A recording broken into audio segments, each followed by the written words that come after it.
Bismillahirrahmanirrahim. Assalamualaikum warahmatullahi wabarakatuh.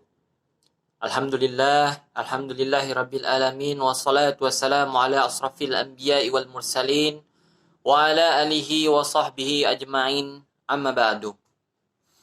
Alhamdulillah, puji syukur kehadiran Allah subhanahu wa ta'ala, yang mana pada kesempatan kali ini saya dapat menyampaikan sebuah materi dalam bentuk tugas dalam mata kuliah Filsafat Hukum Islam. Seiring dan salam tak lupa kita haturkan kepada junjungan kita Nabi besar Muhammad Sallallahu Alaihi Wasallam beserta keluarganya, sahabatnya, dan pengikut-pengikutnya. Semoga kita semua termasuk hamba-hambanya yang taat, yang berhak menerima syafaatnya kelak di yaumil akhir. Amin ya rabbal alamin. Yang kedua kalinya yang terhormat kepada Bapak Hervin Yogi Pradikta MHI selaku dosen pengampu dalam mata kuliah Filsafat Hukum Islam. Baiklah, sebelum menyampaikan materi, di sini saya izin memperkenalkan diri. Nama saya Nolan Arbi dengan NPM 2021020214 dari Prodi Hukum Tata Negara kelas A UIN Raden Intan Lampung. Baiklah teman-teman sekalian, adapun materi yang akan saya bawakan dalam pembahasan kali ini yakni terkait objek dan subjek hukum Islam. Yang mana hukum dalam konsep ilmu usul fikih dibagi menjadi dua macam, yaitu hukum ta'lifi dan hukum wad'i. Sedangkan secara terminologi, hukum adalah kitab Allah yang berhubungan dengan perbuatan mukallaf dalam bentuk al-iktida, at-tahyir, dan al-wad'i.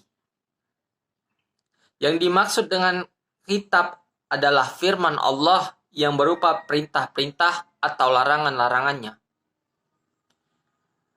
Ada beberapa hukum ta'lifi, yakni diantaranya yang pertama ijab, yaitu firman yang menuntut suatu perbuatan dengan tuntutan yang pasti. Sedangkan yang berikutnya ialah nadab, yaitu firman yang menuntut suatu perbuatan dengan tuntutan yang tidak pasti. Menurut ulama Hanifiyah, hukum ta'lifi dibagi menjadi 7. Yang diantaranya ialah fardu, wajib, tahrim, haram, karahah tanzih, nadib, dan ibahah. Yang mana menurut ulama Hanifiyah, jika suatu perintah didasarkan pada dalil yang pasti seperti Al-Quran dan hadis mutawatir, perintah itu disebut dengan perintah yang fardu. Akan tetapi jika perintah itu berdasarkan pada dalil yang zani, perintah itu dinamakan wajib. Demikian pula dengan hal yang ada larangan.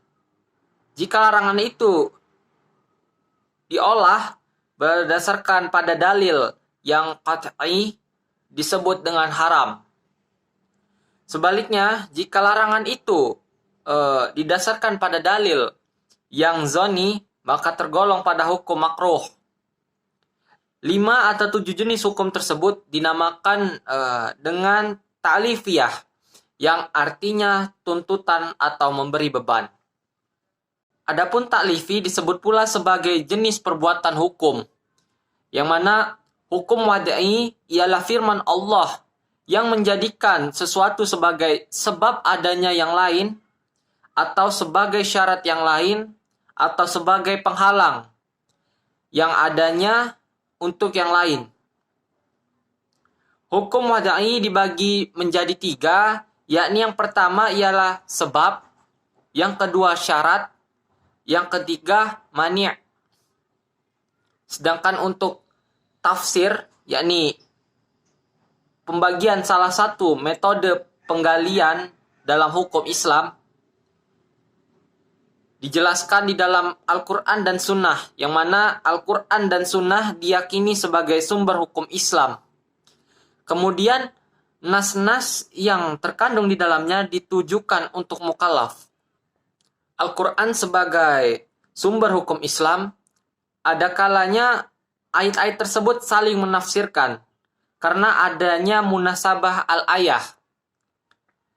Yang mana akan tetapi tidak jarang ayat-ayat tersebut membutuhkan hadis munasabah al-ayah yang mana merupakan cara kerja akal yang ijtihadiyah. Karena akal mengupayakan sekuat mungkin untuk mencari dan membentuk paradigma penafsiran tersebut.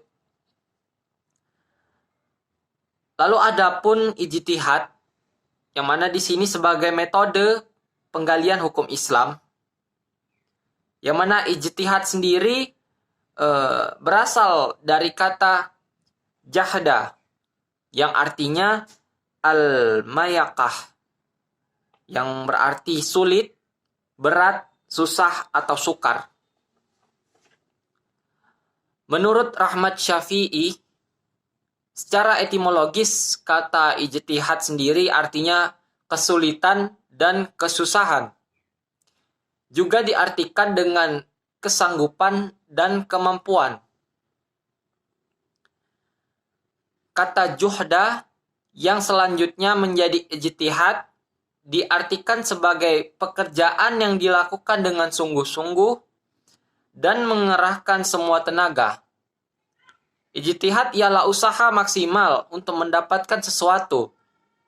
Jika tidak sungguh-sungguh, tidak dapat disebut dengan ijtihad, melainkan takfir, berpikir biasa, dan sederhana. Sedangkan Abdul Wahab Khalaf mendefinisikan ijtihad menurut ulama ushul, yaitu merupakan mengerahkan daya dan kemampuan untuk menghasilkan hukum syara dari dalil-dalil yang terpercaya dan terperinci. Dari semua definisi tentang ijtihad yang telah saya bacakan sebelumnya, dapat disimpulkan bahwa ijtihad itu memiliki 6 poin pengertian. Yang pertama ialah pengerahan akal pikir para fuqaha atau usuliyin. Yang kedua, menggunakan akal dengan sungguh-sungguh. Yang ketiga, berkaitan dengan hukum syar'i dan amaliyah. Yang keempat, menggali kandungan hukum syar'i dengan berbagai usaha dan pendekatan. Lalu yang kelima, dalil-dalil yang ada dirinci sedemikian rupa sehingga hilang kezaniannya. Lalu yang terakhir, yang keenam, hasil ijtihad berbentuk fikih sehingga mudah untuk diamalkan dalam kehidupan. Baiklah teman-teman sekalian, kiranya itu saja materi yang dapat saya sampaikan. Lebih kurangnya saya mohon maaf. Terima kasih atas perhatiannya. Saya ucapkan wabillahi taufiq wal hidayah. Wassalamualaikum warahmatullahi wabarakatuh.